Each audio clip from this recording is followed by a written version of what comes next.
Where would we be without the various products delivered by the men and women in the trucking industry?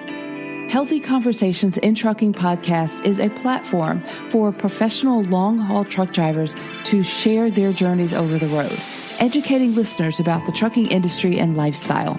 Now, let's dive into the conversation on this brand new episode. Welcome to this episode of Healthy Conversations in Trucking. I'm your host, Dr. Huntley, and I'm joined with my husband today, Jonathan Huntley. Hey, Jonathan. Hey, Doc. How you doing? I'm good. Good. I thought it'd be a lot of fun for us to record an episode where we share our feedback and takeaways from my conversation with Miguel, who joined us from Germany to talk about his experience in trucking from his perspective. He has his father's American. He spent just a few years in early years in the United States, but majority of his life is in Germany. And he has been a fan of the podcast. He found it through just searching for podcasts on trucking, and he's been listening since we started. And he reached out to us and wanted to, be a guest on the show. He knew that, we always ask for Americans or drivers in the U.S., but he thought that it would be nice to be able to share his perspective because in listening to the podcast, he noticed so many similarities. So of course, we said yes, and we made the arrangements to meet with him. And during my conversation, during the interview with him, I learned so much, and it was such a great conversation. I knew that our listeners would really enjoy hearing that perspective. And I was excited to hear how you, felt. And we've had a lot of exchange back and forth. So then I said, okay, let's bring this on the podcast. So what was your initial thought when you heard that episode? Well, I was excited. If you go back to episode 1, my dream is to be worldwide. I've been in American trucking and trucking in the United States since 2009. So, I'm pretty well versed in what goes on here, but I want to know what goes on around the world. And the only reason why I say that is because of the magic word, and that's logistics, right? Mm-hmm. So, packaging and products are not just confined to the United States or Germany or stuff like that. Company I used to work for, we go into a business and we pick up a skid or, a package, put it on a truck, goes to the local terminal, and then local terminal turns around and puts it on a regional truck. And the regional truck takes it to a shipping container yard, and they put it on a shipping container and on the ship, and like a week or two later, boom, it's in Germany, and our buddy there is delivering it, to the local people in Germany. So there's a tie between us drivers that goes a lot deeper than just sitting behind a wheel. And I think it's just fascinating to learn about what the other guys around the world are going through also. And what he said is just spot on. I mean, we have the same exact problems over here as they do over there. Yeah. So it was a great episode. I enjoyed it. Yeah, you're listening to you just now talking about logistics. It reminded me of I was in Los Angeles, a couple months ago, and right. I told you how we were driving, just kind of exploring, and we're heading to Long Beach, and there was this massive area where all the containers, it had to be some really major port. I didn't get names or anything, but I was overwhelmed with you talk about logistics. Every time I hear about trucking and logistics, my mind goes to that. It was just a major port for importing, export, containers everywhere, and just trucks coming and going. It was amazing to me. It clearly reminded me of how we ship and receive products around the world. So, yeah, hearing him talk about how he's delivering around Germany, and then hearing you just now, it does bring a full picture, and sheds a lot of light on the industry from my view, not being a truck driver. But I think it's nice to have these moments where you can kind of pause and really see how what you do affects people literally on the other side of the world. Yeah, I've always said it before. There's nothing in this world that you will touch that has not been on a truck. Yeah. So if you put it in perspective like that, our little corner here, South Carolina, products coming out of here just touch the world. Right. So Yeah, it was a great episode. I really enjoyed it. Yeah. So I know there were a lot of, a lot of the challenges and a lot of, that he faces that are similar, but there are a lot of things on the positive side that are very similar. Because I took a lot of notes while I was talking to him, and I noticed that what I was really listening in to hear, like what he loves so much. And, I think about what brought him into trucking. I love how he told the story of when he was younger and, they would have, the big, I guess, like their military coming through, and the kids would be impressed with the weapons. And he was like, no, let me see the truck. He was just see the truck. Yeah, he was impressed, with the big trucks from an early age. And I hear that with a lot of guests, they've always been, there was I can't remember which female guest we had not too long ago. She talked about how she was always impressed with the big truck. And she was just always interested in the big truck. I think her uncle had introduced her. And, but it's interesting that is very similar. He even pointed that, you don't, for him, he spoke about the wages and for all the stuff that they have to deal with, the lack of respect, in the industry. He does what he does because of his love for driving in the big truck. And, that was crazy when he was talking about the training and how much money he had to spend to become a driver and how long it took. I mean, over here, you could be in a school for 3 weeks with a major trucking company and boom, you're on your own in, 6 weeks. It's just, in a way, the training aspect that he has is important because it gives you more experience. But it's an awful lot of money. I think he said something around 9,000 euro to just get his driver's license. And that's just amazing. Because over here, we don't spend $9,000 for anything to get a license. Well, I know that he was also, when I asked him about like his favorite parts of, where he travels. So I meant to look this up before we talked, but I didn't.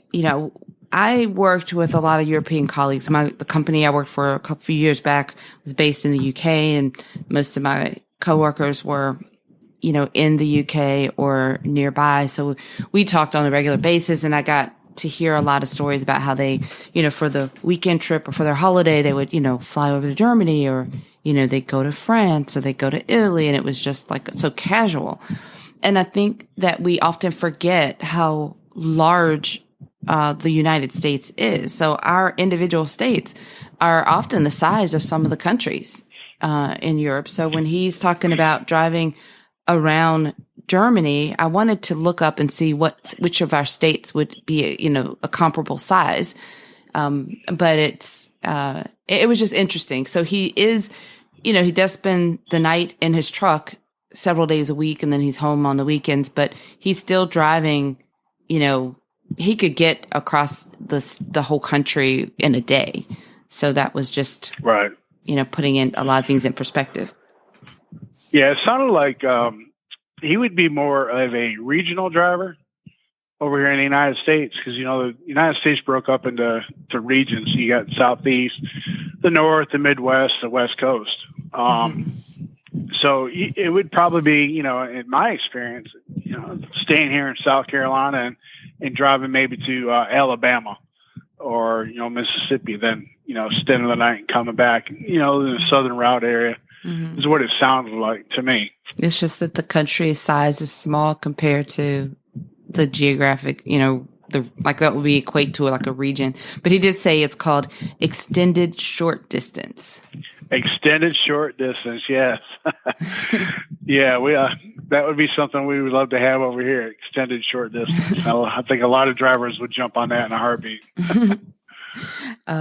So, and then another little side note here I wrote down in my notes was his mention of the flat nose trucks and how they, sit up really high, which I had, knew that the trucks were very, that was much more common there. I rarely see it here. But another similarity is he said, you're moving 40 tons. You're a moving weapon, which I hear my American drivers say all the time. So it's that same concept of people who are in cars not realizing, what the power of those big trucks and the way that they're moving, especially with maneuvering traffic, jumping in front of them, cutting them off, and things like that. Yeah, I guess a comparable would be the cab overs here in the United States, and they are making a comeback because of all the regulations that are being forced upon the trucking industry. Everybody are going back to restoring the cab overs because of the engines, and that they can't, or they don't fit the electronic mode. So a lot of those trucks coming back. I've talked to a guy before about driving one. He said it's a totally different experience because you're sitting right over top of the wheel of your steering wheel, or the steers. And all you see down there is you sitting in a box and you're sitting way up there. So it's a different perspective, and it's a lot more difficult from what I've heard to drive the trucks. Once you get used to it, it's nothing. But, from someone for me who's been in a conventional truck or, auto hauler for a long time, to get up there and sit in a cab over would be an experience. Yeah. What about when he talked about the narrow streets? What did that make you think of? Well, the narrow streets, what makes me think about is Pennsylvania. When I was hauling cars, we had Pennsylvania as a state, and it's ironic because BJ, the bag man, when I first met him, he lived in Pennsylvania, so that's all he wanted to do. And we were more happy to just give that to him because the roads are so narrow. There's no shoulders. You go into the small little towns, and if you miss one turn, you're stuck because you're in a no truck zone, and you got to get the police to come out there and pull you out and stuff like that and direct you out. And the cars give you no mercy because they know you're not supposed to be there. So they'll either get out and help or they'll cuss you out and flip you off, just like he said. But I was kind of impressed that he said he only gets flipped off about once a week. Over here, I was getting flipped off 3 or 4 times a day. So I don't know, maybe he's got a little better than we do. I'm just kidding. He also, he did mention about the same issue with, bad, access to good food and exercise. And he said that, he mentioned BJ when you say the bag man, because he mentioned BJ, he said he's the guy that says, don't eat anything out of a bag. So. Yeah, I think they have a lot of the similar problems we have over here. And it does sound like he has more of an issue of parking at night. Mm-hmm. Because I believe that the country is smaller than what we have. Mm-hmm. We have a lot more truck stops and rest areas and things like that. It's still not the best situation that a driver could hope for, but I could only imagine, the small, narrow streets, I've got to stop here. My clock's out. And, it's a little bit more stressful. I know that when I'm doing something new and I'm going to a different area of the country, it's a little stressful. Where am I going to stay tonight? How far can I drive before I've got to stop before that magic 4:30 in the afternoon comes where everybody and their mama stops? Mm-hmm. So trip planning over in Germany is probably a little bit more stressful than maybe over here, but I feel his pain and, I can relate with it, and I'm sure everybody else can too. Yeah. One thing that was definitely resounding was the lack of respect that he spoke of and for the industry. Right. He said I have here in my notes in quotes, just a trucker. That's the thought that people have when they think, how the industry is regarded, that profession. And I hear a lot of that here as well. And that's something that needs to change. And especially when we go back to kind of what you mentioned at the beginning of this conversation about logistics. I mean, if people really think about what is involved, and I think part of it is that people just don't think about it as much. You can't say just a trucker when you think about the part that every trucker plays in this logistics system and in keeping not just our country running, but the world, operating. That really needs to change. Yeah, I think the mentality of, it's a sin to be driving behind a truck, and I've just got to get in front of it. And then you get in front of it, cut it off. And it's like he said, we're 40 tons, we just can't stop on a dime. Yeah. And, if if we're loaded down with 40,000 pounds, I mean, my goodness, we start going up any kind of ink grade or a grade of a hill, you know, it's pure physics. We're going to slow down, you know?